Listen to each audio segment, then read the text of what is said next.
नमस्कार। हमने पिछली कक्षा में बहुपदों के बारे में पढ़ा था। हमने देखा था कि बहुपदों के शून्यकों को कैसे निकालते हैं।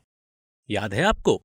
बहुपद को शून्य के बराबर करने पे जो चर की संख्या आए वही होता है बहुपद का शून्य।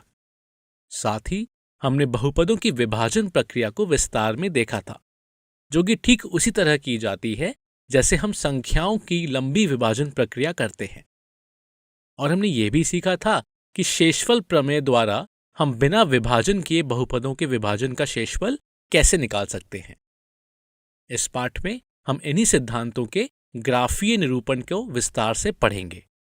हम देखेंगे कि बहुपद के शून्यक को एक ग्राफ के जरिए किस तरह पहचान सकते हैं। उदाहरण के लिए, एक द्विघात बहुपद के ग्राफ 3 प्रकार के हो सकते हैं।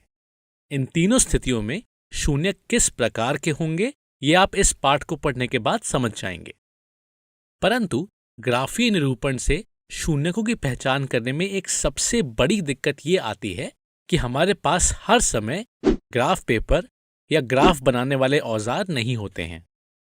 तो जिस प्रकार से डॉक्टर आपके लक्षण देख के आपको बीमारी के बारे में बता देते हैं, उसी प्रकार बहुपद के गुणांकों को देख के भी हम बहुपदों के शून्यक के बारे में बता सकते हैं। इसी के साथ हम बहुपदों के विभाजन एल्गोरिदम के बारे में पढ़ेंगे और हम देखेंगे कि जिस तरह संख्याओं में हम एक ऐसा समीकरण लिख सकते हैं, उसी तरह बहुपदों में भी ऐसे समीकरण को लिख के हम भागफल और शेषफल निकाल सकते हैं।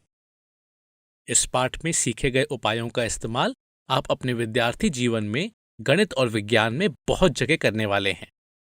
आने वाली कक्षाओं में इस पाठ की सभी संकल्पनाओं को ध्यान से समझें और बहुत सारे सवालों का हल करके अपने सारे संदेह को मिटाएं। तो चलिए शुरू करते हैं।